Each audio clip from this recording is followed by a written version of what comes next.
ini pertanyaan apa yang bisa bikin Bang Suma diam nih? Sah. Kok keras ini Ini Bang Suma. Bang Suma. Iya, kenapa? Kenapa Kak Ros?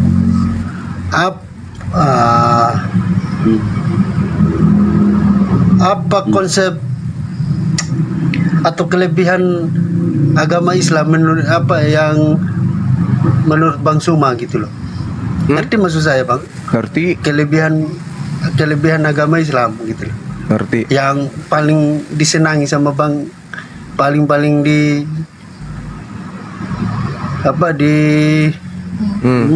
prioritaskan kayak gitu sama Bang Rasid. Pertanyaan sekaligus ini. Yang dibanggakan maksudnya. Bisa Bang? Bisa. Bisa. Coba Anda dengarkan. Kita ini udah jam berapa ini? Pukul jam 11. Pukul ya. Apa yang dibanggakan dari Islam maksudnya? Nah, itu iya, sepotongnya. iya. Yang dibanggakan dari Islam itu adalah kaidah hukum-hukumnya. Sebentar. 1, 2, 3, 4. 4 jam lagi dunia akan segera bergemuruh. Allahu Akbar, Allahu Akbar.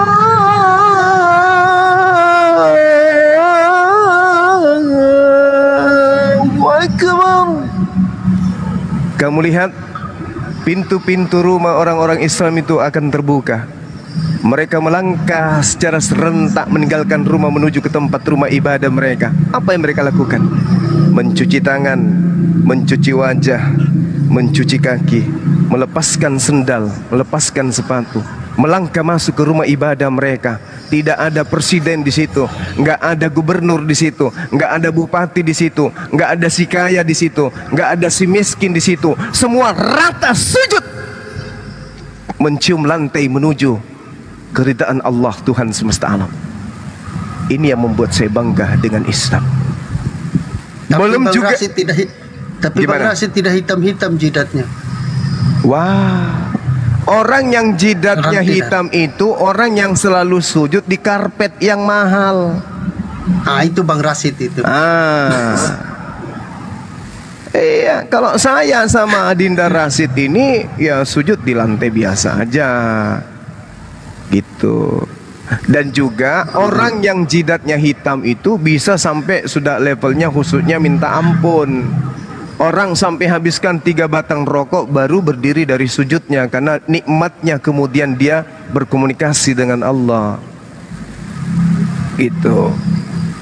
Paham ya? Ini yang tidak dimiliki oleh agama lain. Nah, agamamu hari Minggu satu menghadap ke timur, satu menghadap ke barat, satu menghadap ke selatan, satu menghadap ke Oke, saya utara. tanggapi Bang Suma. Untung nggak ada yang menghadap ke bawah. Bang Suma mohon diam dulu, minta tolong biar saya jelasin. Baik Kak Ros, silakan.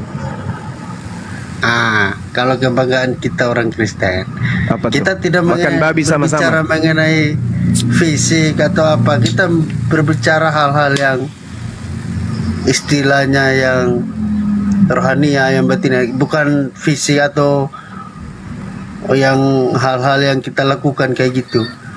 Contoh, kami orang Kristen nggak bermasalah tentang ini itu caranya atau apa, terserah. Apa bedanya dengan kambing? Apa bedanya dengan kambing? Ke timur, barat, selatan. Iya, apa bedanya dengan kambing ketika digiring dari kandang? Apa bedanya? Tuhan itu kita percaya di mana-mana ada. Tahu. Memang Tuhan itu ada di mana-mana ada, tapi Tuhan Anda adanya di tiang salib. Tidak perlu arah atau apa kayak gitu. Itu maksud satu. Jadi di mana tempat bisa. Terus kedua apa lagi ya? Apa lagi? Kedua, cuman nggak usah panjang-panjang lebar mau aturan ini aturan itu. Yang penting kasihi sesama manusia seperti dirimu sendiri. Kasihi Tuhan itu. Terus maju selangkah lagi kasihi musuh. Itu Bang Suma intinya. Bagaimana caranya kasih musuh? Coba ajarin saya. Ada musuh dikasih. Contohnya saya mengasihi, biar kita berbeda, tetap saya mengasihi Bang Suma. Bang jadi anda ajaran kasih menganggap Bang Suma musuh Anda gitu? Ajaran kasih tapi menganggap saya musuh gitu? Enggak, makanya saya berbicara. Makanya saya tanya kepada saudara saya, bagaimana caranya Anda mengasihi musuh? Ada aja jawabannya Bang Suman. Oh iya dong, saya kan pingin tahu cara mengasihi musuh itu kayak mana. Isap rokok, habis itu dicelek matanya dengan api rokok gitu. Musuh Anda bukan siapa begitu, sih? Tunggu. Saya ingin tahu, ini penasaran saya. Sebenarnya Kristen itu musuhnya siapa? Kalau umat Islam kan nggak punya musuh, Musuh Islam itu hanya iblis. Nah sekarang saya tanya, musuh Kristen itu siapa? Ya, sama. Loh, musuh Anda juga iblis? Iya. Dikasihi? Bisa aja kau putar-putar saya punya bahasa Bang Suma. Bukan gitu. Tadi katanya kasihi musuhmu, dan musuhmu adalah iblis, dan kamu harus mengasihi iblis. Apa saya perlu tanda tepuk tangan?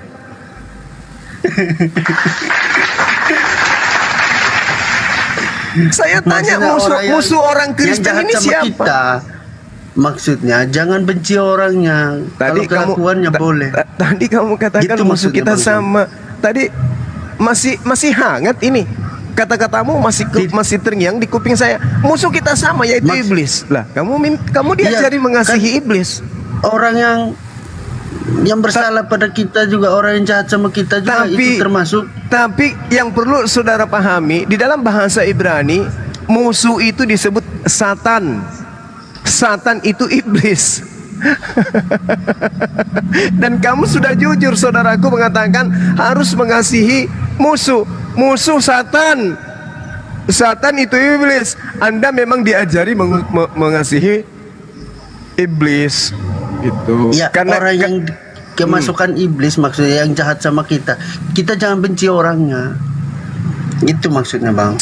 Tapi biar bagaimanapun juga, Kristen itu memang mengasihi iblis. Mau saya buktikan? Mau saya buktikan? Dulu kan iblis malaikat Tuhan juga masalahnya. Terus dia jatuh. Jadi karena itu alasannya sampai iblis kalian kasihi? Enggak boleh. Loh, makanya aku bilang, mau enggak saya buktikan bahwa Kristen itu mengasihi iblis? Di mana ayatnya? Jangan fitnah di sini Bang Suma. Okay. Sudah capek saya. Okay. Baik. Di dalam kitab saudara. Ini di mana ini suara noise-nya ya? Iya, ini si Madohe ini. Madohe. Kalau saya kasih mati speaker dulu. Kalau pakai speaker. Coba tes Bang. Tes. Udah ada feedbacknya. Ini saudara Pendi kalau bisa di ini aja di mute aja Bang. Iya, oke. Coba buktikan ya, kita buktikan ya. Kristen itu ambil kitab dulu. Mana ayatnya? Oke. Jangan hoak Bang Suma. Enggak Kak Ros. Tengok aja bentar. Sudah lihat kitabnya? Sudah. Oke. Kamu buka Markus 5 sekarang. kasihan guru nih. Coba kamu buka Markus 5 sekarang. Tak ajarin sekarang. Kamu sudah lihat? Matius atau Markus nih? Bukan Markus, Markus. Markus 5 ayat. Markus data dari nomor 1, endingnya di data 15. Pelan-pelan aja kita, pelan-pelan. Yesus. Baca subtema Bang, baca temanya Bang. Iya, ini kita berbicara dengan fakta data. Yesus. Ada seorang yang kerasukan setan, roh jahat. Ya, setan lah itu kalau roh jahat. Apa kamu pikir dari setan? Orang gerasa. Ya, setiap malam dia teriak-teriak. Oke, di rantai pun rantainya diputusin. Oke, orang itu kerasukan setan. Begitu melihat Yesus, dia langsung berlari sujud menyembah kepada Yesus. Siapa yang mengikuti tradisi penyembahan kepada Yesus pertama kali? Sesuai dengan Markus 5. Jawab saya, jujur. Jujur. Ya, Jujur. setan aja mengaku Yesus, Bang Suma. Nah, pintar. Anda terjebak di sini. Kenapa Berarti Bang Suma tidak sujud sama saya Yesus? tidak mau masuk dalam golongan setan. Aduh Tuhan Yesus sih.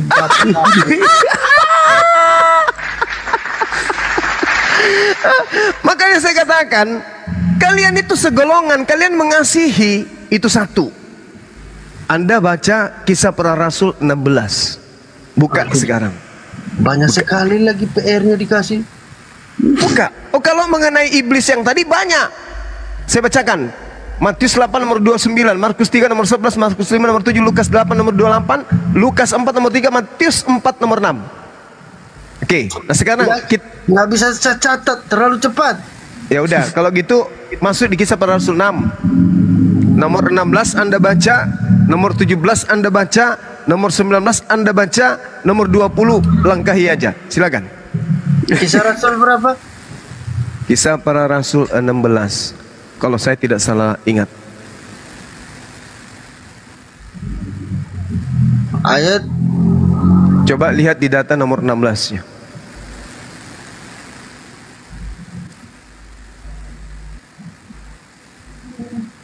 pada satu kali ketika kami pergi ke tempat sembahyang itu, kami bertemu dengan seorang hamba perempuan yang punya roh tenun. Nah, roh tenun itu apa? Roh tenun itu apa? Iblis. Nah, lanjut. Dengan tenun-tenunnya tuan-tuannya memperoleh penghasilan besar. Terus? Ia mengikuti Paulus dan kami dari belakang sambil berseru katanya, orang-orang ini adalah hamba Allah yang maha tinggi. Mereka memberitakan kepadamu jalan kepada keselamatan. Ini yang teriak orang-orang ini yang menunjuk Paulus ini orang apa? Orang kerasukan setan atau kerasukan malaikat? Orang yang punya jimat maksudnya. Orang yang punya setan, kerasukan setan di dalam dirinya teriak-teriak, inilah orang-orang yang adalah hamba Allah yang maha tinggi. Mereka memberitakan kepadamu jalan kepada keselamatan. Iya, mereka aja tahu. Kenapa Bang Suma nggak tahu? Tahu bahwa Paulus adalah utusan Allah yang maha tinggi. Betul? Iya. Oke. Kenapa Oke. Bang Suma nggak mengakui? Oke, dengarkan. Kebalik. Pola pikirnya kebalik. Siapa yang Anda temanin selain orang Kristen mengakui Yesus itu adalah utusan Allah? Siapa? Kristen dan Iblis aja tahu. Iblis. Tadi Yesus Anda tuhankan bersama dengan iblis. Sekarang Paulus Anda rasulkan bersama dengan karena memang betul iblis aja tahu. iblis. Berarti Anda golongan Iblis. tepuk tangan dulu. Gimana? Bang Suma ini Boleh bertanya Bang Suma? parah Bang Suma ini. Lu kupar. Terus boleh. endingnya tunggu sabar. Endingnya coba di sini lihat. Di data nomor 18-nya. Hal itu dilakukannya beberapa hari lamanya. Tetapi ketika Paulus tidak tahan lagi akan gangguan itu, ia berpaling dan berkata kepada roh itu, demi nama Yesus Kristus, aku menyuruh engkau keluar dari perempuan ini. Seketika itu juga keluarlah roh itu. Kenapa Paulus kemudian Ya, demi nama Yesus. dengar. Kenapa Paulus marah ketika ada orang yang teriak bahwa dirinya adalah utusan Tuhan yang maha tinggi? Kenapa marah? Bukan gara-gara itu Bang, karena dia diikuti terus. Iya, dia marah. Andaikan dia rasul beneran, semua manusia, semua makhluk mengajarkan dirinya adalah rasul, itu jauh lebih baik. Tapi Paulus tidak ingin diketahui bahwa iblis juga ikut mendukung kerasulannya. Maksudnya begini Bang, saya jelasin sebab otakku dulu. Ayo. Biar Bang semua. Oke. Dia kan lagi pekabaran, lagi Ya, pengabaran. penginjilan. Penginjilan. Terus? Terus ada ini orang gila ceritanya kan. Sama Orang kayak gila. Orang gila. Awas, hati-hati kau segolongan. Terus? Dia kan main ribut-ribut terus. Siapa yang tahan? dia teriaknya baik. Hai orang-orang inilah hamba Allah yang maha tinggi. Mereka, Paulus dan kawan-kawan, memberitakan kepadamu jalan kepada keselamatan. Ada yang salah dari teriakan iblis ini? Ada yang salah? Nggak ada, betul. Nggak ada yang salah. Kenapa Paulus kemudian gerah dengan keadaan itu? Kenapa? Karena diulang-ulang terus toh. Salah. Jawabannya salah. Karena Paulus tidak ingin diketahui bahwa misinya didukung oleh iblis. Paham? Bukan gitu Bang Sumai. Abang ini main logika sendiri toh. Ini kenapa diusir orang yang mengatakan inilah Paulus, utusan Tuhan yang maha tinggi.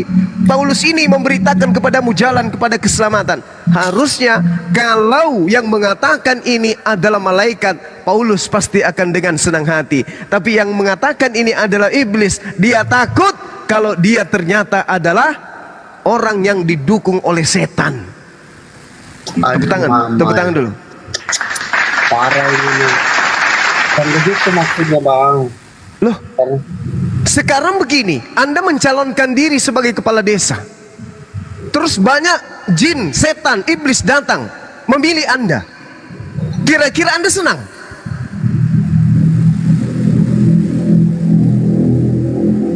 Gimana? Kira-kira pada saat Anda mencalonkan diri sebagai seorang kepala desa, Anda kemudian kampanye di warga, saya ini memiliki program-program. Habis itu Anda didampingi oleh setan.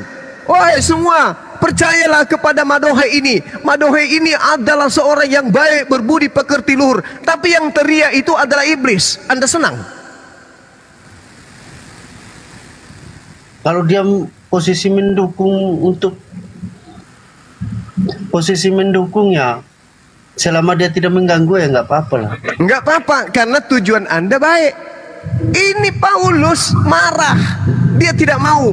Dia tidak mau diketahui oleh orang banyak bahwa misi kerasulannya, misi pengajarannya itu didukung oleh setan. Saya tanya sama saudara, kira-kira setan mendukung nggak kalau perbuatan baik? Mana setan mau? Tepuk tangan kalau begitu. Selamat datang di kebenaran. Iblis teriak kalau Paulus itu adalah rasul utusan Tuhan yang maha tinggi. Saya ulang lagi, kira-kira iblis kalau Paulus ini benar-benar rasul utusan Tuhan, apakah dia dukung? Emang rasul utusan Tuhan dia Bang, kenapa Bang menyangkal? Tunggu. Kira-kira iblis dukung nggak kalau Paulus ini benar-benar rasul utusan Tuhan?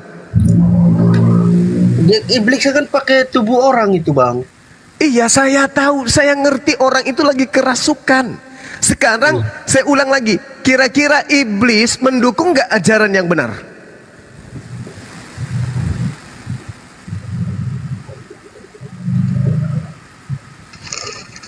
Enggak lah.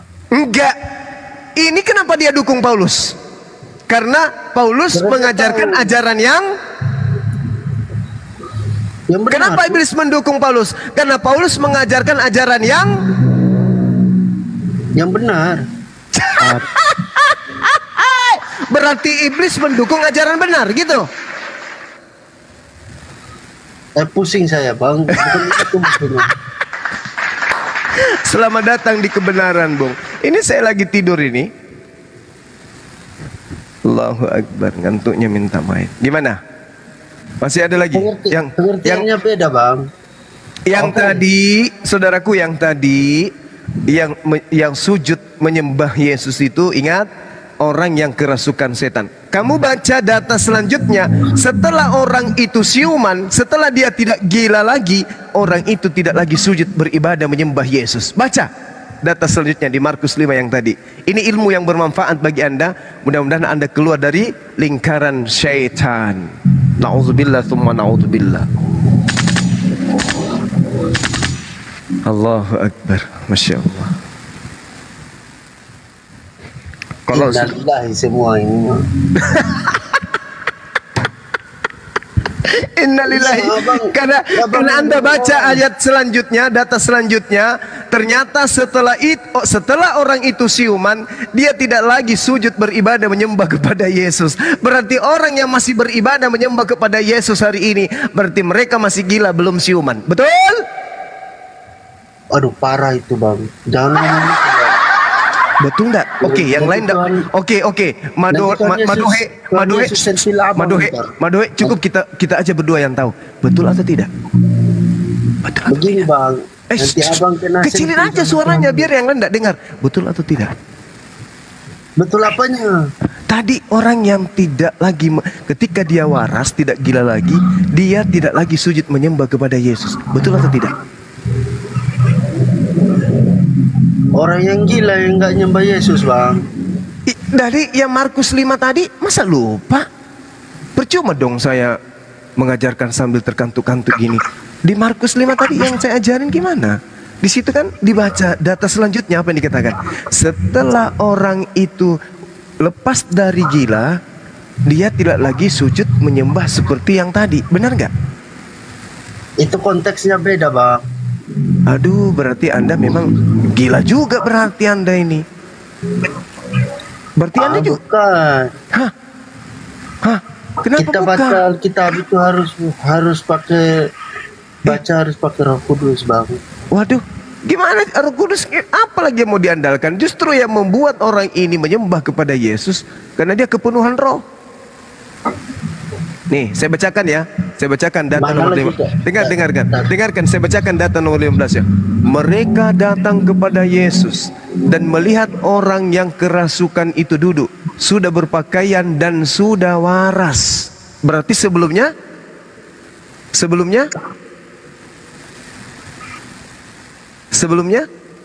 waras dia kenapa? Iya karena iblis tahu anak Tuhan yang datang. Sebelum dia waras tadi dia ngapain? Menyembah? Sujud menyembah. Berarti orang yang masih sujud menyembah Yesus belum Nah, itu konteksnya beda karena dia lagi gila kan.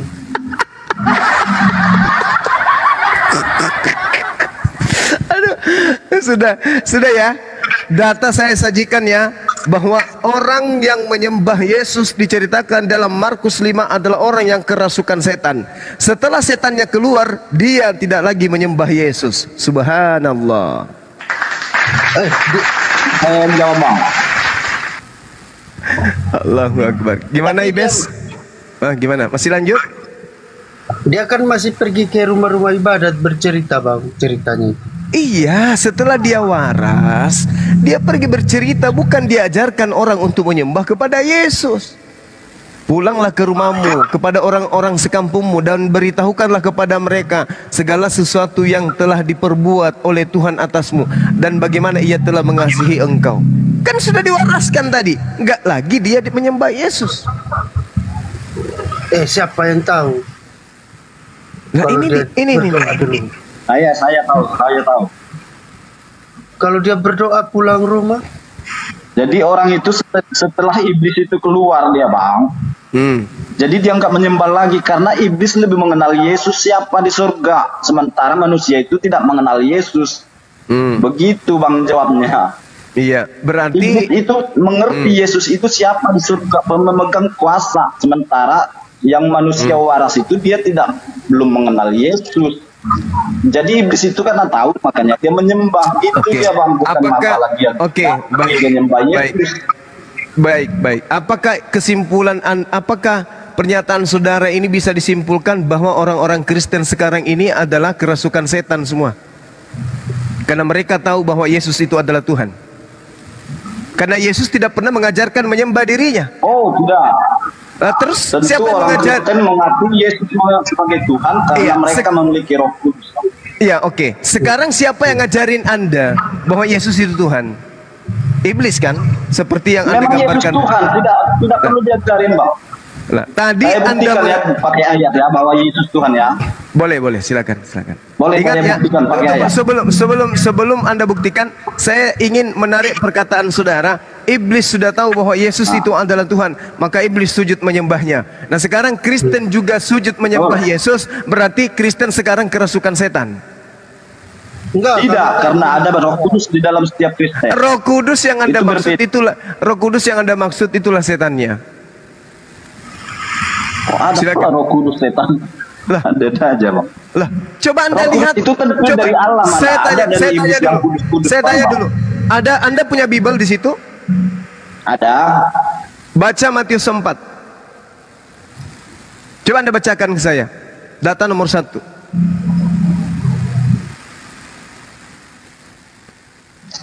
Matius 4. Baca dari nomor 1.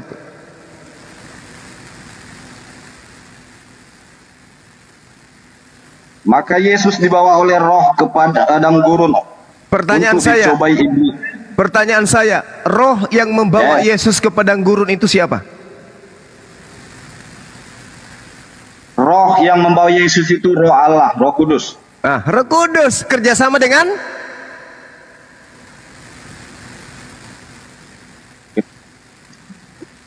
Roh Kudus yang bawa. Itu iya, dicobai. kemana? Kerjasama dengan siapa dia Padang untuk gurun. mencoba Yesus? Kerjasama dengan siapa untuk mencoba Yesus? Roh Kudus bekerja sama dengan Itu tidak Bukan bisa bekerja dibilang sama, kerjasama. Bang. Iblis untuk yang dicobai. berbeda. Dengarkan, Beda dengarkan. itu. Anda yang membaca dalilnya, Anda yang tidak paham. Kenapa? Sama seperti yang di Markus tadi.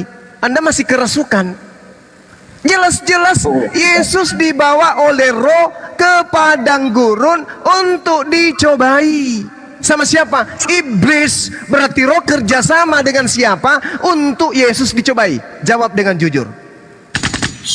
Supaya Saya terjadi buktikan pakai ayat langsung bahwa Yesus itu benar-benar Tuhan Allah. Saya minta Anda jujur. Mudah-mudahan Anda tidak kena penyakit seperti orang yang menyembah Yesus dalam Markus 5. Sekali lagi saya tanya, roh yang membawa Yesus Anda katakan sebagai Roh Kudus, yang saya katakan iblis, bekerja sama dengan iblis untuk mencoba Yesus. Saya ulang pertanyaan. Tidak ada yang kudus dari iblis, Bang. Sejak kapan iblis itu kudus, Bang?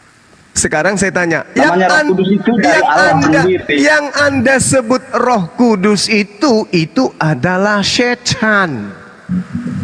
Koste dan kudus. Ada enggak di Kudus? Ada enggak Bikin tidak? ketawa aja, Dengar. Bang. Ada tidak di Matius 1 itu disebut Roh Kudus atau hanya roh?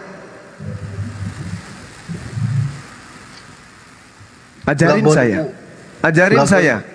Ajarin saya. Ajarin saya. Matius 1 Anda enggak kata kudus di situ? Ajarin saya. itu Roh Kudus maksudnya, Bang, yang bawa. Ada enggak kata kudus di situ? Tidak ada. Tidak ada. Kenapa Anda mengatakan roh yang mencoba Yesus bekerja sama dengan roh itu Lalu adalah Roh masalahnya di Kudus? mana? Yang abang permasalahkan apa? Mau Tidak ditanya ada gitu, masalah. apa? Anda yang harus saya sadarkan layaknya orang yang gila di dalam Markus 5 yang menyembah Yesus. Anda mengatakan Roh Kudus bekerja sama dengan iblis. Yesus itu memang Allah yang layak disembah, makanya saya mau membuktikan dengan Inilah ayat yang bahwa saya Yesus Allah. katakan Abang yang nggak kasih kesempatan. yang merasuki Anda adalah roh Saya setan. mau Karena buktikan dengan ayat Yesus sebagai Allah. Abang Tadi- nggak mau diam, nggak mau kasih Tunggu, kesempatan. Abang takut bilang aja. sebelum Anda, bagaimana Anda bisa membuktikan sesuatu yang menjerat Anda sendiri? Ini ada ayatnya, Bang. Tunggu. Matius 4, Anda tidak bisa lolos. Yesus dibawa oleh roh ke padang gurun untuk dicobai oleh iblis. Roh yang mana yang di situ yang membawa Yesus? Anda mengatakan Roh Kudus. Berarti betul, roh yang Anda anggap kudus bekerja sama dengan iblis untuk mencobai Tidak Yesus. tidak ada setan yang kudus, Bang. Loh, lalu kenapa Anda mengatakan di Matius Kenapa 4? Bang bilang Kenapa Anda Roh Kudus mengatakan? itu setan apa, Bang? Dengarkan. Kenapa Anda mengatakan roh yang membawa Yesus itu adalah Roh Kudus? Kenapa?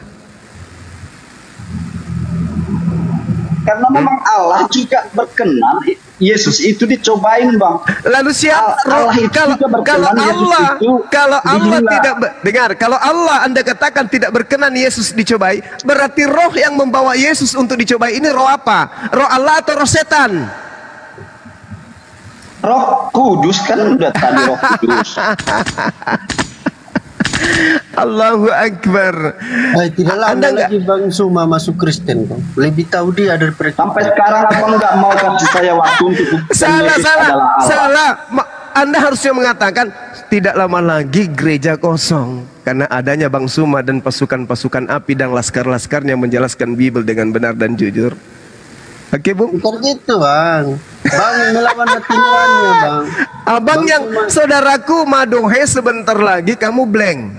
Kalau kamu melawan insting akalmu sedikit lagi kamu blank. Karena yang saya ajarkan ini Kalau adalah saya data-data akui yang ada Bang di kitab Madohe ini saudara. kalah debat dari Bang Zuma. Saya akui Bang Madohe itu benar-benar kalah debat karena dia tidak menguasai kitabnya. Sekarang Makanya Anda- jadi kacang bahan badut-badut ketawaan kalian. Oke, sekarang saya Anda yang menguasai. mau- Sekarang Anda menguasai. Ya saya mau buktikan Yesus adalah Enggak, Allah saya yang tanya dulu. pantas disembah. Sekarang Anda menguasai. Kasih saya waktu, abang diam dulu. Ini belum diselesaikan Matius 4-nya. Permasalahan apa itu Anda nggak selesai mengatakan kita. tidak Saya mungkin. bilang Roh Kudus, abang nyangkal. Anda mengatakan tidak mungkin Allah mencobai Yesus. Ini yang membawa Yesus ke padang gurun siapa? Tidak ada saya bilang tidak mungkin Allah mencobai Yesus. Allah berkenan Yesus itu dicobai ke iblis. Orang masih Bahkan ingat. Allah berkenan Yesus itu mati. Allah berkenan Yesus itu disalib. Orang masih mendengarkan suara Anda, masih terpantul-pantul kemana-mana. Suara Anda mengatakan Allah tidak. Saya bilang mungkin tadi mencobai Allah Yesus. sendiri pun berkenan bahwa Yesus dicobai iblis. Ada izin dari Allah. Jadi Roh Kudus itu membawa Yesus. Sudah izin dari Allah itu. Berarti Jadi kerjasama kan? Karena kerjasama dengan iblis lalu Berarti Roh Kudus kerjasama itu kan? iblis. No. Lalu apa namanya kalau bukan kerjasama? Roh membawa Yesus ke padang gurun untuk dicobai. Apa namanya kalau bukan kerjasama? Yes. Apa namanya kalau bukan kerjasama? Berkenan, Allah sudah mengizinkan. Nah, Roh Kudus itu ngantar Yesus ke iblis. Cobain, kalau kamu mampu menjatuhkan Yesus, ibaratnya gitu, Bang. Dengarkan. Kalau kamu iblis mampu menjatuhkan Yesus pada dosa, Dengarkan. kamu hebat. Nah, saya antar sama kamu. Nyatanya Yesus nggak bisa jatuh. Yesus Dengarkan. kudus. Di dalam kitabnya orang Yahudi, di dalam kitab Mazmur, jelas-jelas Tuhan memproklamirkan, jangan kau ganggu orang yang kuurapi. Yesus diurapi atau tidak? Iya, diurapi. Terus kenapa ketika dia mengatakan jangan kau mengganggu orang yang kuurapi? Terus kenapa justru dia yang Di mana membawa? tertulis? Lalu kenapa kemudian justru Tuhan sendiri yang membawa kemudian Yesus untuk dicobai oleh iblis? Apa maksudnya tuh? Membuktikan bahwa dia Tuhan. Maksudnya? Ya kan dia nggak ikut omongannya iblis, suruh sembah iblis. Tapi kan Tuhan Yesus nggak mau. Apa maksudnya nih? Iya. Namanya peraturan tuh Bang saling menyesuaikan. Ada kalanya Yesus ngasih izin, ada kalanya Yesus melarang. Jangan Ini mengusik, boleh kamu cobain. Nah, ini Jangan tidak boleh mengganggu. kamu cobain. jangan menyentuh, jangan mengusik, jangan jangan Nah. mengganggu orang-orang yang kuurapi, dan jangan berbuat jahat kepada nabi-nabiku. Ini Tuhan sendiri yang mengatakan. Kenapa kemudian Tuhan sendiri yang membawa Yesus untuk dicobai? Apakah ini tidak kucluk? Bang Juma sendiri pun kayak gitu kok. Ada kalanya abang ngasih izin, ada kalanya melarang. Tuhan Misalnya anak sendiri. Bang Juma mau keluar nih, mau keluar. Tuhan Pasti ada yang- saatnya Bang Juma kasih izin. Itu asumsi Anda. Ini dalilnya saatnya jelas. Bang Juma, enggak Jangan menyentuh, jangan mengusik, jangan mengganggu, jangan menjahati nabi-nabi. Iya jelas. Pada saat itu Allah melarang Bang. Tapi pada saat Yesus Allah mempersilahkan. Apa salahnya? Gak ada yang salah. Anda Bang. siapa? Anda siapa ngatur-ngatur Allah? Anda siapa?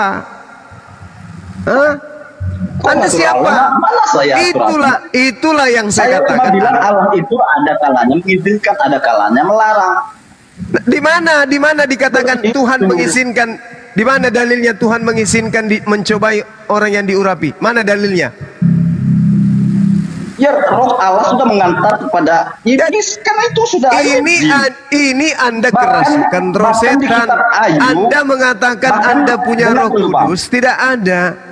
Yang ada dalam diri Anda itu adalah roh setan. Saya minta mana buktinya? Dengar dulu, Ketika Bang. dengar. Ketika Tuhan- Ayub Tuhan mengajarkan di Mazmur 105. Oke? Apa yang dikatakan? Jangan kau mengusik, jangan kau menyentuh, jangan kau mengganggu orang-orang yang kuurapi. Masih juga di situ ada pembahasan abang. 10 kali saya bilang ada kalanya Allah mengizinkan, ada kalanya melarang. Kalau Anda bukan roh iblis yang mengajari Anda berbicara kayak begitu, tentu ada dalilnya. Mana dalilnya? Ini ada di kitab Ayub, Bang.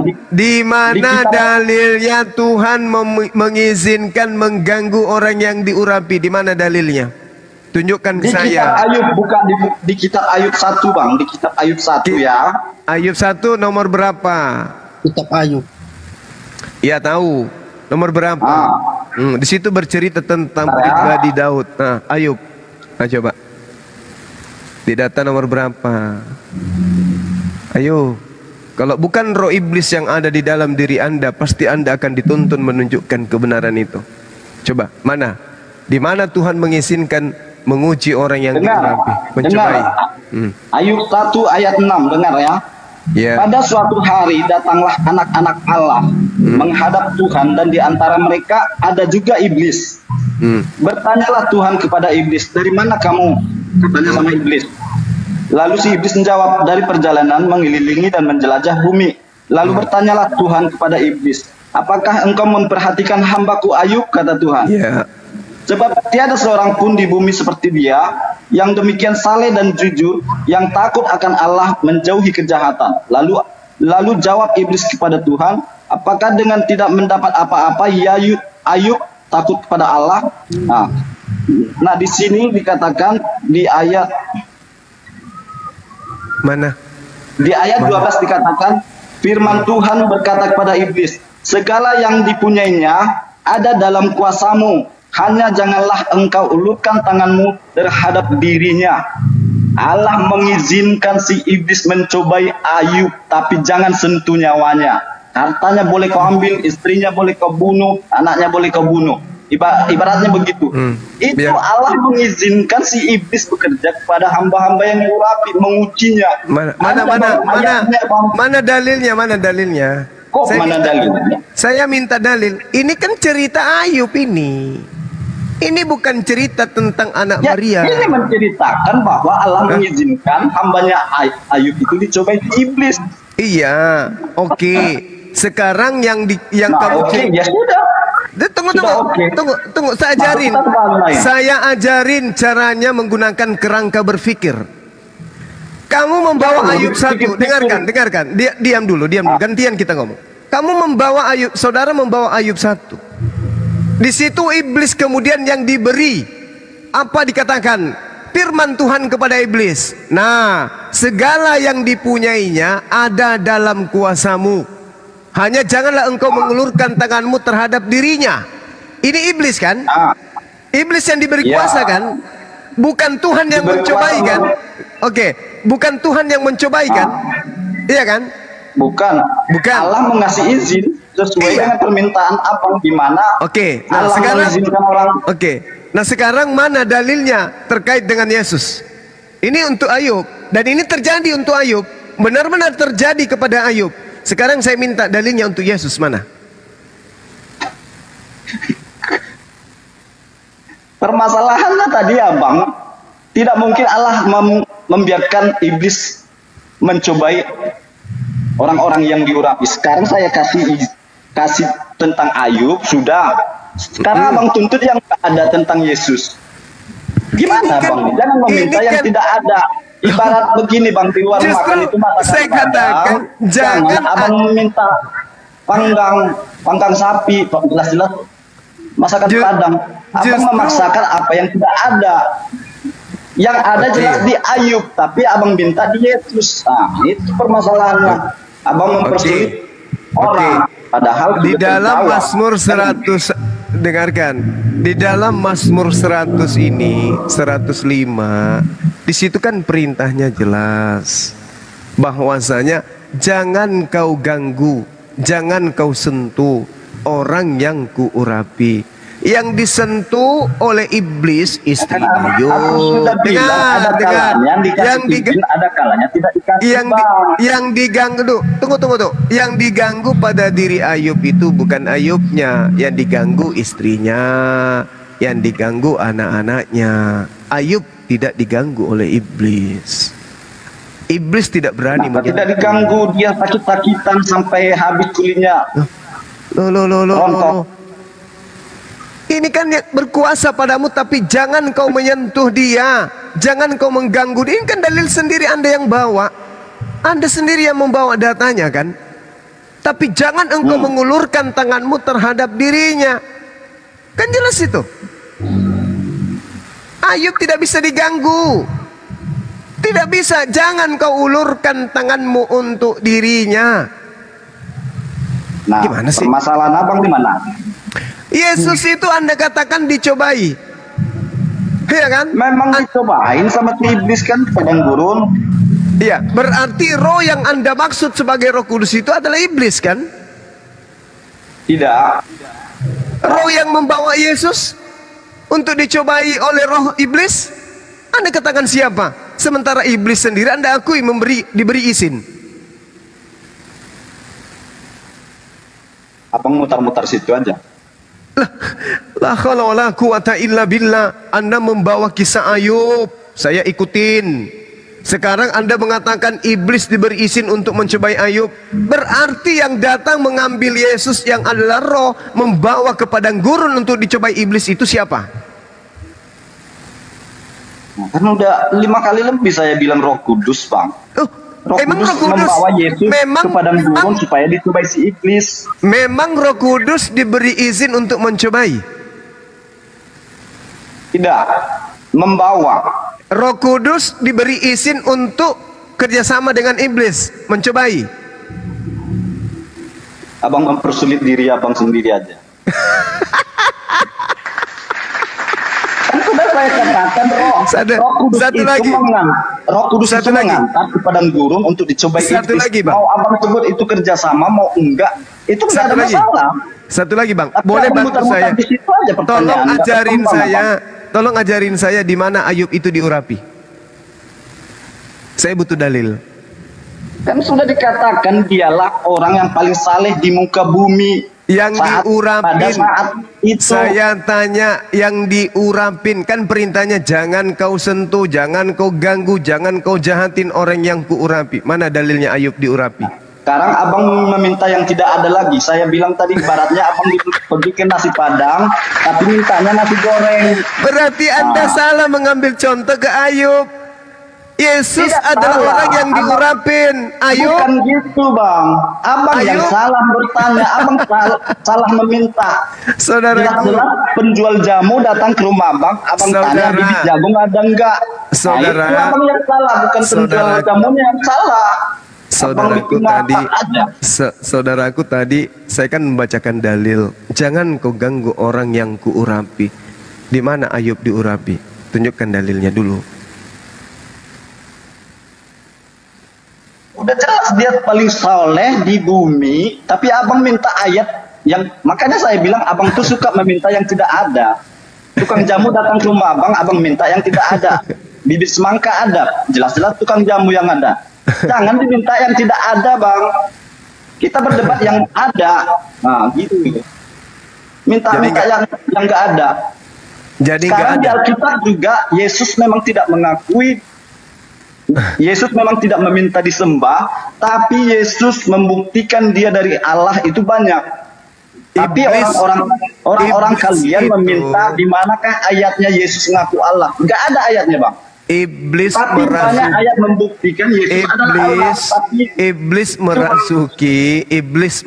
jangan minta yang tidak ada.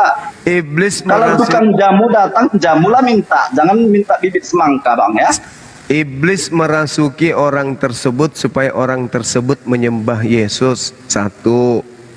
Iblis merasuki orang tersebut supaya orang tersebut mengajarkan Paulus itu adalah rasul. Dua.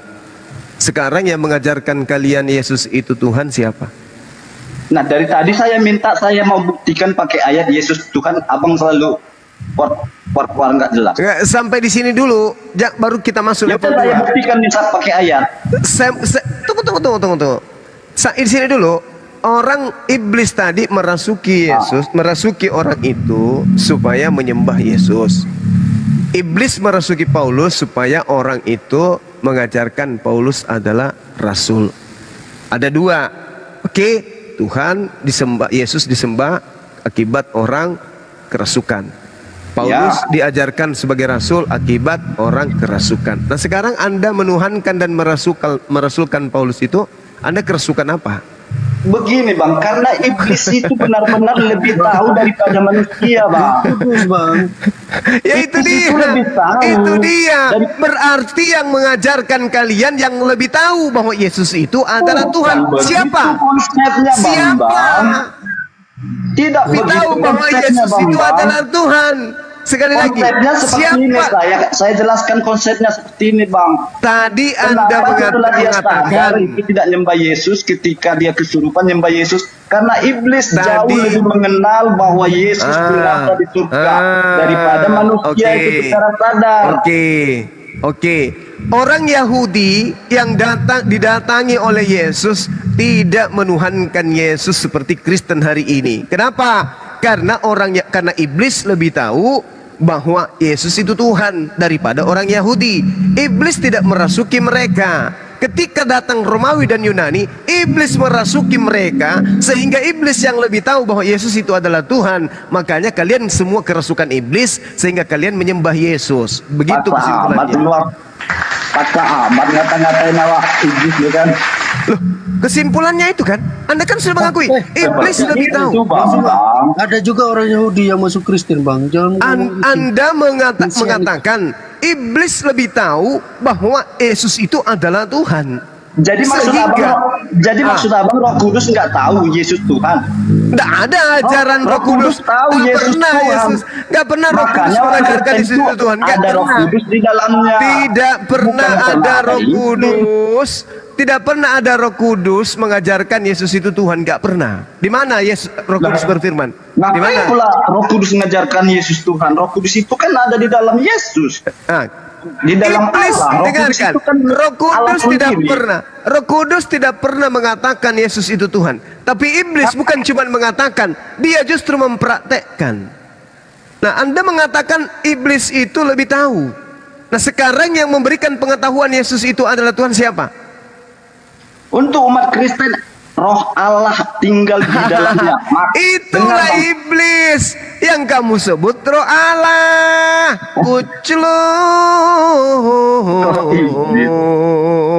Makanya ketika orang Kristen dibaptis terima Yesus sebagai Tuhan, langsung ada Roh Kudus di dalam dirinya. Roh Kudus itulah yang membuat yang mempraktekkan menyembah Yesus itu adalah orang yang kerasukan iblis. Anda katakan Roh Kudus. Waduh, parah. di mana ayatnya Bang? Kalau iblis yang ngajarkan sekarang, saya yang Markus minta 5 ayat sama yang Bang. tadi kita sudah bahas dengan saudara Mado. Tadi orang kerasukan iblis Lah, ketika kenapa saya jawab? Itu dia nyembah karena iblis itu tahu Nah itu Yesus dia. adalah Allah. Itu dia. Makanya kalian menyembah Yesus karena kalian kerasukan iblis. Karena iblis tahu Yesus itu Tuhan. Yesus sendiri tidak tahu kalau dirinya Tuhan. Kok nggak tahu? Mana dalilnya? Ratusan ayat di situ. Oke, saya tanya saudara. Apakah menurut saudara Yesus itu pencipta alam semesta? Betul sekali Bang. Yesus mengatakan aku tidak dapat berbuat apa-apa dari diriku sendiri. Berarti Yesus tidak tahu kalau Betul sekali, nggak ada yang saya sangkal. Oke, Semua betul, berarti Bang. Yesus tidak tahu kalau dirinya Abang adalah ngerti. pencipta langit dan bumi. Di mana Yesus mengatakan akulah pencipta langit dan bumi? Di mana? Ayatnya ada Bang. Di mana? Yohanes 1 ayat 1. Itu ucapan Yohanes, bukan Apa? ucapan Yesus. Sekarang abang minta biji semangka lagi kepada tukang jamu. Jangan seperti itu Bang. Mana Yang jelas dalilnya? ayatnya ada. Mana dalilnya pengakuan Yesus akulah pencipta langit dan bumi?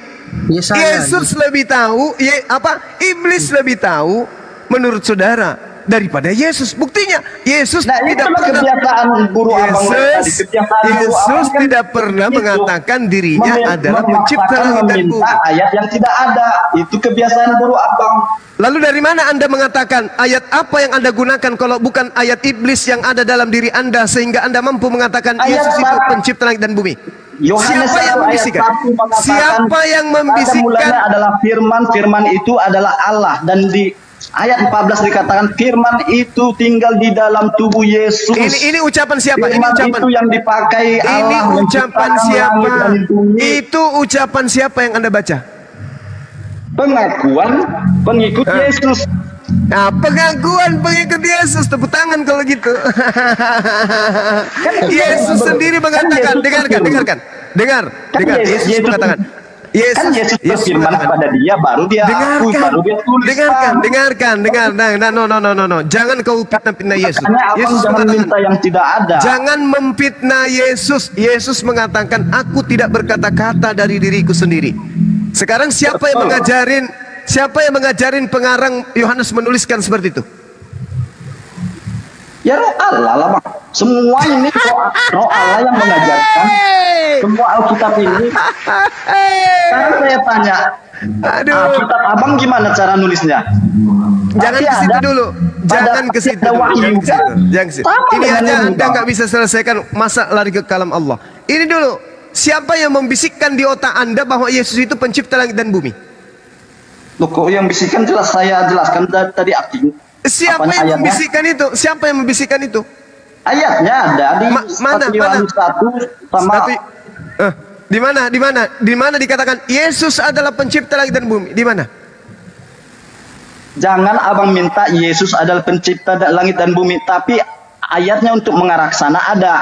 Makanya saya bilang jangan minta yang tidak ada. Saudaraku, kalau ayatnya tidak ada, pertanyaan saya, siapa yang membisikkan di otak Anda Yesus itu pencipta langit dan bumi kalau ayatnya tidak ada? Jawab, jujur. Ayatnya ada, cuma Yesus yang mengatakan dia pencipta tidak ada. Roh apa? Ayatnya ada, tapi Yesus mengakui sendiri tidak ada. Masya Allah. Maka sekarang Kalau abang Yesus, apa yang tidak ada itu Yesus sendiri, jadi sendiri abang tidak mengakui. Akal-akalan licik aja bang tuh. Loh, kok jadi saya licik? Yang licik siapa apa di yang sini? nggak ada di Alkitab itu yang difaktanya harus ada. Anda tidak sadar yang licik itu adalah roh yang ada dalam diri Anda. Kenapa? Karena ketika saya tanya, siapa yang membisikkan Anda mengatakan Yesus itu adalah pencipta langit dan bumi? Apa yang dibisikkan oleh itu iblis? Hei Pandi, kau bilanglah sama si Suma, kau katakan di Yohanes 1 nomor 1, nomor 1, nomor 2, nomor 3 sampai nomor 14. Iblis kan yang membisikkan itu? Yang saya minta pengakuan Yesusnya. Apa yang Anda katakan? Oh, memang Yesus tidak pernah mengatakan itu. Ayatnya memang nggak ada. Jangan kau minta ayat yang tidak ada. Berhasil tidak iblis menipu Anda? Selamat datang. Abang pintar ngomong dan licik nggak bang? Loh, kok jadi saya yang licik? Anda Iya, yang mengatakan Yesus adalah pencipta langit dan bumi. Yesus Anda katakan mana yang tidak ditulis itu abang paksakan harus ada. Lalu dari mana Anda kalau tidak ada tertulis, lalu dari mana mulut Anda mengatakan Yesus pencipta langit dan bumi? Saya bilang ada tertulis, cuma pengakuan Yesus sendiri tidak ada, tapi yang ditulis kan itu yang ada. yang saya minta, adakah pengakuan Yesus itu bahwa dia kenapa dipaksa-paksa itu harus Saudaraku Pendi, yang saya minta, adakah pengakuan Yesus bahwa akulah pencipta langit dan bumi? Ada atau tidak? Tidak ada. Tidak ada, berarti iblismu lagi keluar. Pengakuan dia tidak ada, tapi pengakuan dia adalah Allah. Banyak Iblis saudara Pendi lagi keluar. Dia isin pipis, bentar masuk lagi. Coba kita buktikan, dia masuk atau tidak? Lalu dari mana ilmu Anda mengatakan Yesus itu pencipta langit dan bumi? Banyak bang, bahwa Yesus adalah Allah itu banyak, tapi Yesus sendiri yang bilang bahwa dia pencipta tidak ada. Makanya abang intip-intip itu harus ada. Iblisnya masuk lagi. Yang mengajarkan Anda Yesus itu adalah pencipta langit dan bumi. Inilah yang abang pakai tadi ke Bang Madohe sehingga dia tersudut, tapi sama aku tidak bisa seperti itu. Abang jangan memaksakan. Anda tidak tersudut, Madohe tersudut. Kenapa Anda tidak tersudut? Karena iblis yang ada di dalam diri Anda itu usianya sudah hampir 3.000 tahun. Udah pengalaman kali dia, Bang. Kalau Madohoi ini anak iblis, Anda dendengkutnya usianya 3.000 tahun. Itu pun iblis yang nyebrang benua masuk ke diri Anda. Sekarang saya tanya, siapa yang mengajarkan Anda? Saya aja siapa yang tadi mengajarkan? mau membuktikan Yesus adalah Allah apa enggak? Oke. Kasih waktu. Sekarang siapa yang mengajarkan Anda menyembah Yesus? Siapa yang mengajarkan? Murid-murid Yesus menyembah Yesus. Tidak Yesus di bumi. Nah, ketawa dia. Siapa murid? Siapa? Bilang gitu aja. Siapa murid yang menyembah Yesus? Siapa? Layaknya Kristen hari ini siapa? Ini saya baca nih. Iya, silakan. Matius 28 nomor ayat 17. Ketika melihat Yesus, mereka menyembah Dia. Siapa yang berkata begitu? Hah? Siapa yang berkata begitu? Kok siapa yang berkata? Ya, siapa yang memberikan narasi kayak begitu? Ini cerita, Bang, cerita. Jadi dengar dulu, jangan ketawa aja. Jadi, ya ketawa dong, kan lucu. Jadi di sini Yesus ada di situ. Murid-murid ada 500 di situ. Oke. Jadi yang menulis ini murid Yesus. Setelah Yesus datang, ditulis sama penulis ini. Setelah Yesus datang, murid-murid menyembah Dia dan Yesus memberkati murid-muridnya. Itu ditulis secara langsung di situ, penulis di situ Yesus, di situ murid-murid. Baik. Jadi jangan abang bilang itu perkataan siapa, bukan perkataan. Ini saksi, Bang, ditulis secara langsung. Yesus di situ, penulis di situ, murid di situ. Oke, baik. Jangan abang paksa lagi, itu harus perkataan. Sekarang kata menyembah di situ original teksnya apa? Ya menyembah dong. Kalau proskuneo. Apa proskuneo itu? Berlutut, membungkukkan diri dan jatuh di hadapan orang lain. Bukan beribadah layaknya kepada Tuhan sama seperti yang Anda lakukan. Murid-muridnya berlutut menghormat kepada Yesus. Bukan sedang beribadah menyembahnya seperti yang Anda lakukan di gereja, Bung. Belajar original teks supaya nggak sesat. Itu jelas dikatakan menyembah, Bang. Jangan licik lagi ya, Bang. Sudah, kita bahas yang lain. Jelas di sini dikatakan menyembah. Allahu Akbar. Yang lain bantu saya tertawa dong. Masa saya sendiri tertawa? Mana sih kalian? Ini Kanada. Gak bisa, Bang, akal-akalin aku kayak gitu. Bung, kalau yang Anda katakan proskuneo itu beribadah menyembah, jadi berarti sekarang abang udah mati kutu kan? Udah mati kutu, abang kan. Siapa yang ngajarin nyembah Yesus? Ini ayatnya. Kalau kutu yang mati, Yesus, biarkan aja kutunya mati, Bang. Asalkan jangan akal saya yang mati. Kalau kutunya yang mati, terserah aja. Yang penting jangan akal saya. Ini, Bung. Gitu, jadi aku nggak bisa, Bang, sudut-sudutkan gitu. Matius 28 nomor 17 proskuneo itu artinya berlutut. Berlutut menghormat kepada Yesus. Bukan beribadah seperti yang Anda lakukan di gereja. Bukan. Beda. Nah, sekarang kalau Anda menguatkan data-data Anda Matius 28 nomor 17 ini, pakar-pakar Bible mengatakan bahwasanya Matius 28 itu hanya sampai data nomor 15. Jadi abang pula yang menentukan. Jelas-jelas Alkitab saya sampai 20, abang pula yang nyuruh. Astaga. Saya tentu ngikutin Alkitab saya, Bang. Tidak mengikuti abang. Iya, jadi tadi saya sampai 20, jangan abang bikin jadi 15. Jadi tadi Anda kemudian mengikuti iblis. Sekarang Anda mengikuti penulis Matius. Tadi yang menyembah tadi Yesus kan di Markus 5 apa yang kita bahas dari tadi? Iya kan? Saya jawab dari tadi ya. Matius 4 kan iblis yang membawa Yesus untuk dicobai. Iya kan? Anda katakan Roh Kudus, sudah tamat di situ. Sekarang Anda menggunakan Matius. Iya. Sekarang Anda menggunakan Matius 28. Matius 28 pengarang yang mengatakan ketika mereka melihat Itu bukan Yesus. pengarang, Bang. Jangan salah-salah Bang asal ngomong pengarang. Pengarang itu itu dari pikiran. Ini kan dia langsung jadi saksi menceritakan yang dia lihat. Itu bukan ngarang. Dia tuliskan apa yang dia lihat, Bang. Saksi namanya. Salah, saudara. Salah, saudaraku. Matius 28, kitab Matius ini bukan ditulis oleh Lewi, murid Yesus yang biasa dipanggil Matius. Bukan. Orang lain.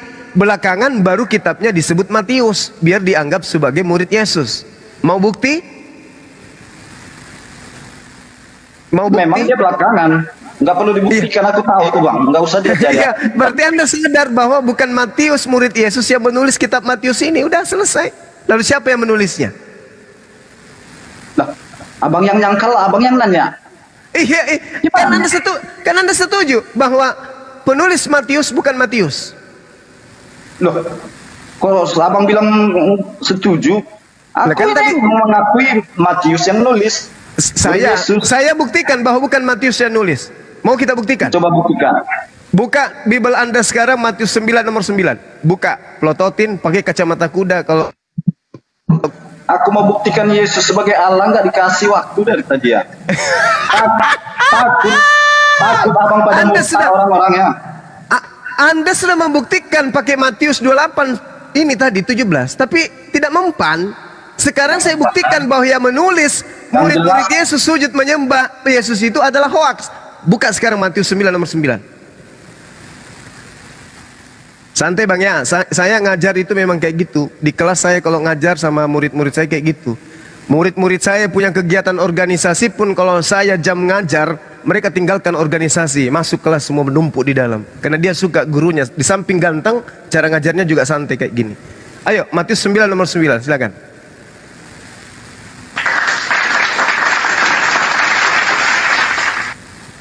Saya baca ya. Jangan, pelototin aja. Setelah Yesus pergi dari situ, ia melihat seorang yang bernama Matius duduk di rumah cukai. Lalu ia berkata kepadanya, ikutlah aku. Maka berdirilah Matius lalu mengikut dia. Apa yang salah di sini? Ini siapa yang menulis dan siapa Matius?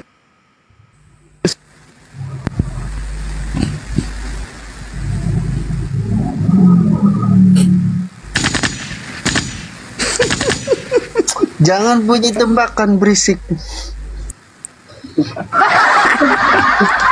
Ayo mana lagi?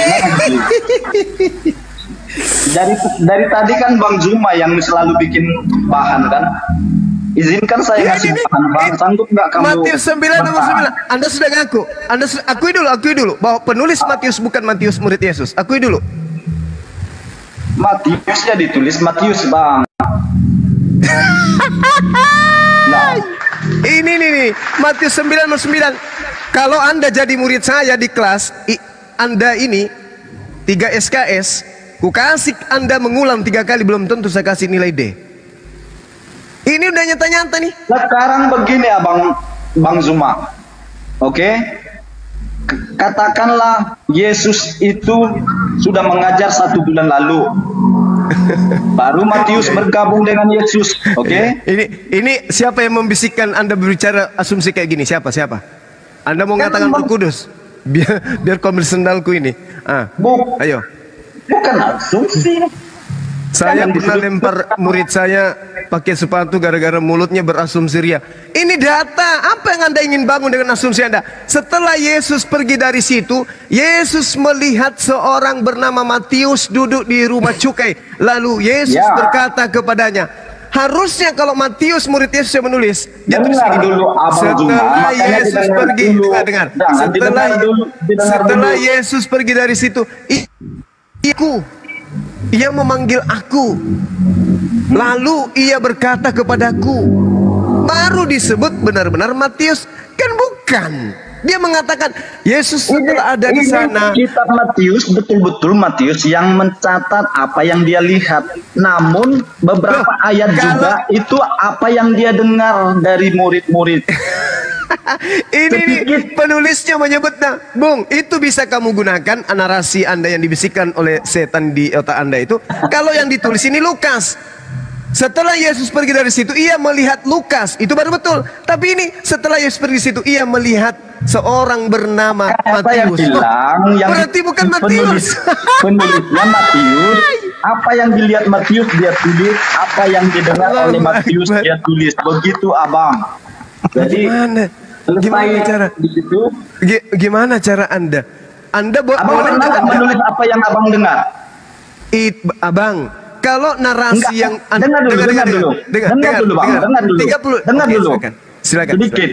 Silakan. Pasti abang pernah menulis sejarah yang belum lahir abang situ, abang tulis.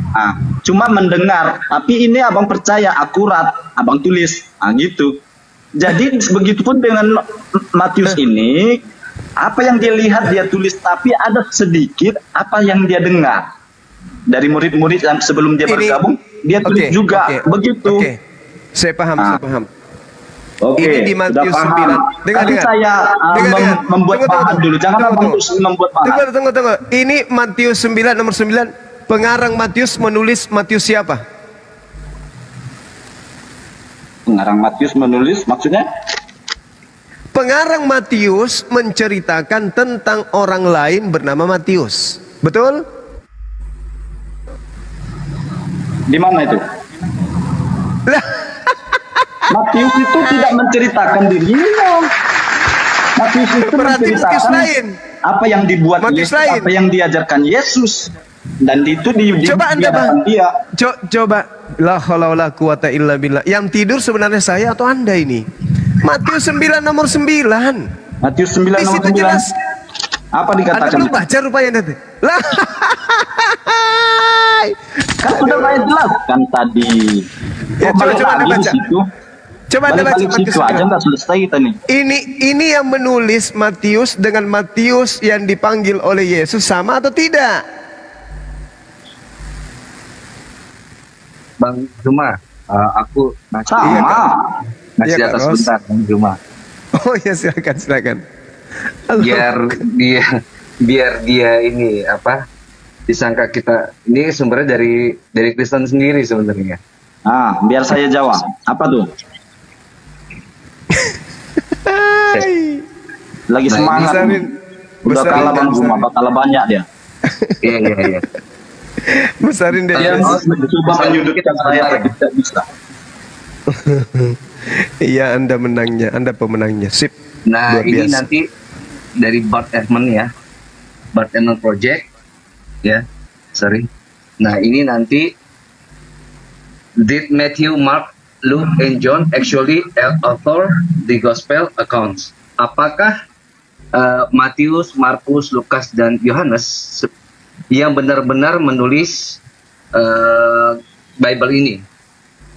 Di sini another feature in the gospel studies is often raised is the idea that the author who are associated with gospel did not really write the gospel that they are associated with. Jadi ada yang mengatakan bahwa sang penulis gospel itu bukan orang-orang yang terkait atau bukan si penulis dari Bible tersebut, gitu kan? The claim is Matthew did not write Matthew. Yang mengklaim Matius tidak ditulis oleh Matius. Yang mengklaim John tidak ditulis sama Yohanes. Markus tidak ditulis oleh Markus. Dan Lukas tidak ditulis oleh Lukas. The claim is made and this is correct. Jadi, menurut Bart Ehrman, bahwa yang bilang bahwa Markus bukan ditulis sama Markus, Yohanes bukan ditulis sama Yohanes, Lukas bukan ditulis sama Lukas, Markus dan Matius bukan ditulis sama orang-orang tersebut, itu adalah benar. Siapa yang bilang? Bart Ehrman. Bart Ehrman itu siapa? Nih. Bart Ehrman is an American New Testament scholar. Seorang sarjana Perjanjian Baru. Jadi dari internal kalian sendiri, kalian sendiri itu bilang bahwa Matius ya nulis ya bukan Matius, Lukas, Yohanes, sama kitab-kitab 4 Injil kanonik itu yang nulis tuh autornya bukan ini. Gimana menurut Anda? Kalau menurut saya itu nggak penting, Bang. Loh, Itu kan sekolah tulisan kamu loh, orang. sarjana kamu loh. Yang penting isinya, Bang. Enggak, begini Bang. Saya tetap berpegang pada Alkitab, sekalipun sarjana saya yang bilang ini itu. Lah, Alkitab menyatakan ini tulisan Matius, lalu dia menyangkal, oke lah, dia sarjana dari saya. Tapi itu kan pendapat pribadi dia. Jadi saya akan harus meyakini Alkitab saya daripada pendapat sekalipun pendapat sarjana saya gitu loh Bang. Makanya saya bilang itu nggak terlalu penting dibahas kata orang kan. Karena itu kan perkataan orang, itu kan orang yang nulis. Lagian abang isi dalam Alkitabnya kita iya. Yang penting kan Alkitab mengatakan tulisan Matius ya sudah. Ngapain kita cari tahu dengan perkataan orang lagi? Itu sih. Itu bukan mau masuk WC harus kaki kiri, kaki kanan, nggak perlu itu. Yang penting hati kita. Apalagi zaman sekarang nih semua orang bebas menulis. Ngaku-ngaku dia entah sarjana mana kan. Jadi kita fokusnya apa dikatakan Alkitab ya sudah. Makanya di situ Bang penting kita mengenal kitab kita sendiri sehingga ada seperti Bang Zuma ini mengatakan ini itu tentang kitab, kita punya basic sendiri mengenal Alkitab kita sendiri. Kita nggak terbaur dengan apa yang dibilang orang-orang seperti Bang Zuma ini. Itu pentingnya Bang kita belajar Alkitab kita sendiri. Oh, jadi yang menulis Matius bukan Matius, Markus bukan Markus, Lukas bukan Lukas, itu nggak masalah, bukan buat Anda ya seorang sarjana gitu ya? Tidak masalah, Bang. Tidak masalah. Itu dikatakan Alkitab itu saja sudah. Tidak masalah. Padahal bilang itu scholar gitu ya. Lagi nih Bang, gini contoh nih Bang ya. Contoh ilmuwan mengatakan manusia ini dari manusia purba, dari monyet. Apa itu jadi masalah buat Abang? Kan enggak. Mau betul mau salah, enggak ada permasalahan kan? Nah seperti itu juga dengan apa kata sarjana tadi, entah apa-apa dibilang pun tidak ada jadi masalah, tidak mempengaruhi isi Alkitab gitu loh Bang. Sekalipun ilmuwan tidak mempengaruhi, tapi tergantung Abang. Kalau saya sih gitu prinsipnya. Makanya penting kita belajar kitab kita supaya kita ketika ada orang berkata ini itu kita punya basic, nggak ngalir aja ngikut aja gitu Bang. Siap Bang Pendi. Jadi ketemu dengan orang-orang kayak Bang Zuma ini mempleset-plesetkan ayat Alkitab, kita sudah tahu, oh Bang Zuma salah menafsirkan. Kita tahu gitu loh Bang. Jadi yang harus Abang perhatikan ini loh, dia itu sudah mengeluarkan hasil. But Ehrman has written widely on issues of the New Testament and early Christianity at both an academy and popular level. Much of it based on textual criticism of the New Testament. His 30 books, 30 bukunya include sudah termasuk 3 college textbook and 6 New York Times bestseller. Jadi 30 bukunya itu sudah dijadikan acuan dari untuk universitas dan masuk dan yang namanya itu sudah termasuk di dalam New York Times itu dengan rating penjualan terbaik. Ada karyanya, scholarnya itu ada karyanya. Kalau Anda itu cuma apa ya? Cuma asumsi doang. Ini saya pikir ini levelnya lebih di atas Anda ini. Permasalahannya dia bilang penulis Matius yang ngeklaim Matius itu bukan tulisan Matius, Yohanes bukan tulisan Yohanes, Markus bukan tulisan Markus, Lukas bukan tulisan Lukas. Klaimnya itu adalah dia bilang itu adalah benar. That no names in author, bahwa tidak ada nama pengarang penulis di Bible. Gini aja Bang Kirios, capek-capek Abang jelasin sama aku kan, aku ngalah aja dah. Oke lah dia, oke lah, bukan Matius. Terus masalahnya apa gitu? Kalau aku ngalah masalahnya apa gitu? Loh berarti itu ada masalah. Siapa penulisnya?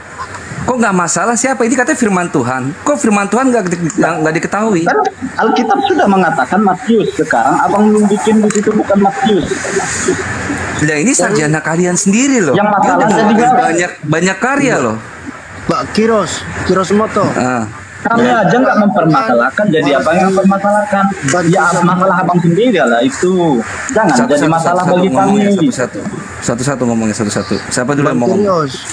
Daripada Al-Quran dibantu sama hadis ini, habis itu diramu-ramu dulu. Kalau Alkitab jelas gitu loh. Di mana? Jangan ke Quran dulu. Coba kamu pecahin dulu ini masalah internal kalian dulu nih. Yang penulis Markus siapa, Lukas siapa, Yohanes siapa? Ya itu permasalahan abang bangku, bukan masalah kami. Kalau kami pun mengalah, oke lah, bukan Matius yang nulis. Nggak ada juga ngaruhnya nyo. Tapi yang ngaruh itu abang sama nggak ada ngaruhnya. Itu firman Tuhan berarti, bukan firman Tuhan atau firman Tuhan seperti itu. Firman Tuhan dikatakan Alkitab ditulis Matius, ya sudah. Abang bilang tidak, ya sudah. Bukan saya yang bilang. Kenapa abang permasalahan? Pak Herman yang bilang. Bukan saya yang bilang. Siapa yang bilang saya? Yang mempermasalahkan abang. Kamu ada dia data yang bilang gitu, ya antitesisnya sudah, nggak? biar dia bilang begitu. Enggak usah abang Iya, permasalahkan. kamu ada data antitesisnya nggak? Data antetesis di mana? Antitesis dari Bart Ehrman, atau kamu punya suatu yang punya apa ya, Kan tesis saya yang lebih percaya baik sama daripada ini? Alkitab, Bang. Tapi abang memegang perkataan dia, ya sudah abang pegang itu, saya pegang Jadi Alkitab. modal kartu tol. Jadi modalnya cuma kartu tol ya. Kan udah Imani saya saja bilang, gitu. sekalipun STH bang, aku akan tetap panduanku Alkitab. Sekalipun dia sarjana, oke lah, udah terkenal, lebih jago jauh daripada aku. Tetap panduanku Alkitab, bang. Gitu. Jadi Iya, itu berarti tidak panduannya masalah bagiku, kartu tol ya, tapi imani permasalahan saja bagi ya. abang.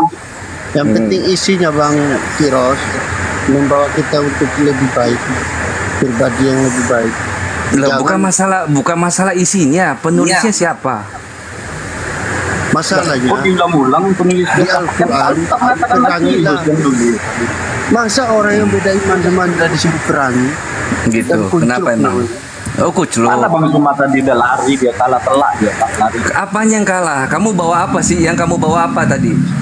Mau dibahas apa? Yang kamu bawa apa? Cuma modal apa? Matius 28:17. Matius Enggak, dari 28:17. tadi kan udah saya jawab. Abang nyudutkan saya, sudah saya jawab. Berikan saya mengasih bahan. Mana Abang ada ngambil bahan? 28:17 kalau Yesus itu diibadahi gitu. Bawa ini kamu tadi. Saya kan mau buktikan Bawa ini. benar-benar Allah. Bawa ini ya, Matius 28 nomor 17. Ketika melihat dia, mereka menyembahnya, tetapi beberapa orang ragu-ragu. Bawa ini tadi. Iya, bawa ini. Dalilnya ini, ya. Iya. Dalam teks aslinya kaidontes, auton, proskunesan, auto, hol, de, edistasan. Yang kata yang digunakan sini adalah proskunesan. Yang di Bang Zuma bilang proskuneo. Berarti ini murid-murid mengibadahi Yesus. Iya. Iya, murid-murid itu menyembah di sini mengibadahi Yesus. Iya, kan itu dikatakan menyembah. Oke, sekarang kamu lihat. Ya. Bang Zuma udah lari ya. Enggak udah. Sekarang kamu lihat ini. Bang Suma. Biar aja Bang Suma diam dulu. Jangan ganggu Bang Suma. Kalau Bang Suma ngomong nggak bisa ngomong. Nggak dibolehi awak. Kamu lihat ini sekarang. 23 nomor 7 ya. Kamu lihat ini nih. Takut Bang Suma dengan bahan yang aku kasih kena amat ya. Sebentar. Nih kamu bawa ini. Kejadian 23 nomor 7. Kemudian bangunlah Abraham lalu sujud kepada Bani Het, penduduk negeri itu. Kamu lihat ya. Anastas de Abraham proskunesan to lantes ges hois het. Di sini kata yang digunakan proskunesan. Akar katanya sama proskuneo juga. Apakah di sini Abraham itu beribadah kepada orang Bani Het? Dengan begitu?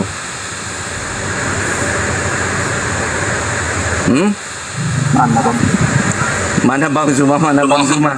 Ini selesain. Istirahat dulu Bang Suma. Ayo. Ngasih bahan dulu, coba. Kalian jelaskan sama kalian dulu kan mana cara menyelamatkan manusia berdosa. Loh, ini kamu bawa kata proskuneo tapi nggak paham gimana kamu? Apa yang nggak paham bang? Kan udah dijelaskan.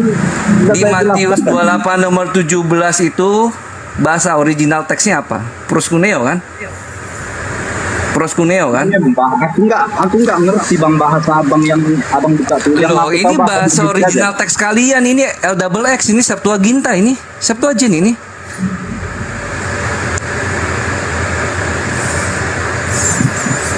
Loh, kok Muslim yang lebih pandai dibanding kalian? Pemilik kitabnya gimana? Belajar sama Bambang Nursena ya Bang Kurios. Bambang Nursena aja belajar sama Bang Zuma. Gimana? Sama aja kalah dia lari. Bambang Nursena aja belajar sama Bang Zuma belum lulus itu. Mana lah. Bang Zuma itu pintar, dia ngomong mojokkan orang pintar. Dipaksanya tukang jamu harus bawa bibit semangka cemana. Jelas-jelas ayatnya nggak ada, dipaksa harus ada. Pengakuan Yesus untuk disembah mana ayatnya? Zuma aja belajar. Tidak ada ayatnya Yesus menyuruh menyembah. Belajar itu sama Bang Zuma itu. Gimana? Bambang Nursen aja belajar sama Bang Zuma itu. Belum lulus sudah keluar. Begitu jadinya. Masih. Lagi istirahat ya. Bambang Nursena. Gak kenal lagi. Kalau berani masuk ke itu roomnya siapa namanya itu? Siapa? Enggak, Bang Zuma nih gimana kok tidur dia, takut dia. Aku mau kasih bahan takut ya. Gak ada yang kasih takut di Bang Kurios saja. Krios. Takut dia kena ulti, kena skakmat dia. Kamu bahas Matius 28:17 saja. Itu nggak mampu sama Muslim. Dengan pendekatan tekstual kamu nggak mampu sama Muslim. Jangan Muslim. Kalau mau bahas Alkitab nanti sama Pak Pendeta ku aja ntar.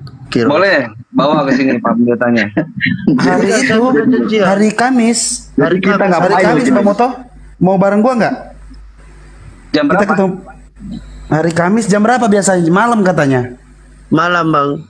Jadi katanya jamaatnya 50-an. Pokoknya Bang Zuma malam nih benar-benar lari dari orang lagi ngomong Bajuri gimana sih lu? Ntar dulu. Ini si Madohe ini dia udah konfirmasi ke pendetanya again. Katanya dia mau dia menerima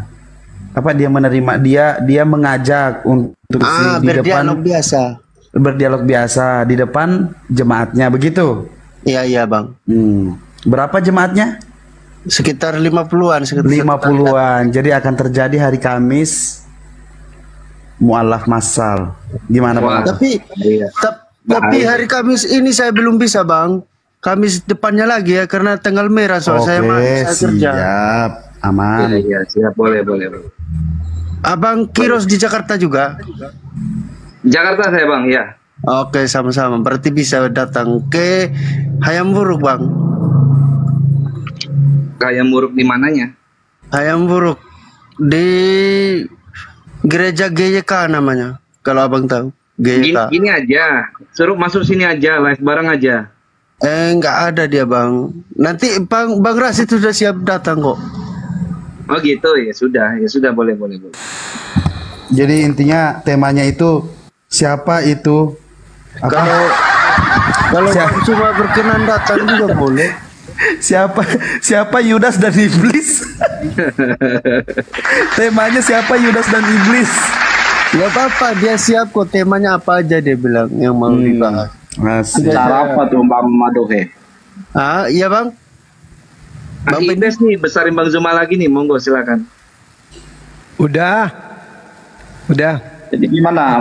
Boleh biar aku yang nentukan bahan dulu, satu bahan jadilah. Iya besok aja. Ini udah jam 3 di sini, jam 2 lewat. Udah takut ya. Tidur. Aku takut Anda kena ini stok nanti. Gimana udah paham kan? Matius 9 nomor 9 membuktikan penulis Matius itu bukan murid Yesus, sudah kan? Jangan ulang-ulang Saya itu jawab cuma tadi. yang lain lagi kita Iya. bahas. Kenapa Belum saya batin jawab. Anda menderita? Kan udah saya jawab. Iya, kalau hanya jawab saja ya 1 tambah 1 sama dengan 7. Kan udah aku jawab. Tapi Satu apakah tambah jawabannya benar? satu. 3 kali tambah 1 sama dengan 1, Bang. Oh iya, yalah. Sekedar jawab. Semua orang bisa. Itulah Bang Juma. Kalau matematikanya orang Kristen beda Kalau sama nggak lanjut kita yo. matematikanya orang Kristen beda sama matematikanya Yang orang dua Islam. sini. Belum Orang ada tidur Kristen dari semalam. 1 tambah 1 Kalau tambah berani 1 lanjut ayo. Mau tidurlah. Besok aja Bang janjian lagi Pendi. kita. Boleh nggak? Tanya Al-Quran dulu, Boleh Bang nggak? Pendi. Besok Ya itu pagi. mau Bang saya Pendi. tanyakan tentang Al-Quran. Iya, besok pagi. Besok pagi. Bahkan Boleh aku mau nggak? buktikan Yesus adalah Allah pun tak dikasih waktu. Kan mau disekat-sekat terus waktu. Tak bisa. Anda semakin ingin membuktikan Yesus itu Allah, semakin Anda ketahuan Anda yang ada dalam diri Anda itu masakan manusia Anda sebut Allah, gimana ceritanya? Kecuali saya Anda dari bisa tadi mau menghilangkan minta izin. kecuali Anda bisa menghilangkan lato-latonya Yesus, baru bisa Anda membuktikan Yesus itu adalah Allah. Selama Yesus masih berlato-lato nggak mungkin, sebab dia manusia. Nah dari tadi aku manusia. mau membahas itu tapi abang Bang nggak Suma. kasih waktu. Bang Abang Suma, takut. Besok aja lagi, besok. Abang takut malam murtad Aku- masal malam nih. Bang Suma saya mau tanya. Cie. Ya Bang udah, Suma. ya udah. Emang harus banget Iya, Abang Zuma. kenapa? Kalau gua boleh Kenapa, ini Kak sampai Ros? kapanpun. Ah, tuh ada kan anak-anak saya di sini banyak. Astaga, Bang Suma, udah ada kalah gimana saya mau selera dengan anak-anak. Belum Santo diskusi udah Sidi bilang. bangun. Gurunya aja mau awak sekap balik. Santo bangun. Konsep ketuhanan mau bener. Gue pakai jurus Tadi Bang kan saya Handi. minta itu. Ya udah silahkan. Konsep ketuhananmu udah jelaskan. Gurunda di sana sudah. Oke, saya jelaskan sedikit ya. Baru jam 1. Ya, saya pamit dulu ya teman-teman, Agak. adik-adik sekalian. Siap, Jam Bunda. 2 di tempatku ini. Turun selera saya nih. Tidur. Udah, saya aja sama Pendi. Udah ya. Gurunya pergi, turun selera saya.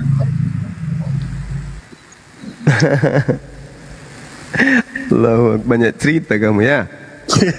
Besok lagi Bang Suma, istirahat dulu Bang Suma. Biar enak dibaptisnya nanti. Takut dia murtad masal malam nih. Iya, ada. Emang kamu mau tanya apa? Bang Suma tidak takut Tuhan Yesus. Tidak takut. Digalakin sama Yesus Mas Dodi. Yesus datang dikasih tendangan putar. Oh, jangan gitu, banyak kenyataan loh Bang Suma.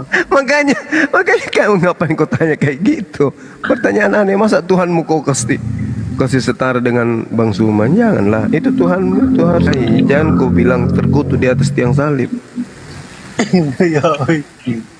Nanti Bang Suma belum kena Roh Kudus baru tahu rasa. Nah, Roh Kudus tuh mukanya pakai sendal. Paulus saja orang jahat loh, jadi bertobat. Paulus suruh datang ke sini biar ku ajari dia nikah. Jangan dia tidak nikah. Paulus orang jahat seperti siapa jahatnya? Yang lebih jahat. Sebelum membunuh itu jauh lebih jahat setelah dia membunuh. Mengaku bertobat itu yang dia bunuh, pertama dia bunuh jasad.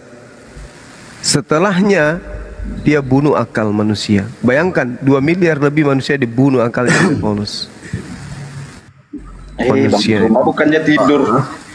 Tapi enggak selera dia mau debat lagi. Tidur enggak, debat enggak. Akulah yang tidur ya. Ntar dulu lah, katanya Ya, selalu. Jangan Dengan pendidikan mulut mulut selera, aja, Bang. ngomong. Jangan tinggalin aku Bang Pendi. Besok lanjut besok ya. Kita bahas besok. Iya, Bang. Anda yang milih tema. Nanti besok Bang Suma istirahat dulu Di Bang sini Suma. jam berapa? Jam Di 10. Rasid jam berapa? Jam 9. Jam 9 apa? Pagi. Pagi. Bukan malam aja. Aduh. Kenapa nggak pagi? Pagi orang kerja Bang. Siapa yang kerja? Oh kerja. Apa itu kerja buang-buang waktu tau nggak? Ay, jangan begitu, kita makan anak istri di sini mati kita. Kok itu panggil Roh Kudus, Roh Penyelamat. Kemana? Ay, bisa aja Bang Rasid ini. Kemana itu? Bang Sang Mado ini penyelamat. agak polos-polos gimana lah dia. Sang penyelamat kemana? Ay, itu Apalah itu kerja besok Senin gitu maksudnya harus kerja.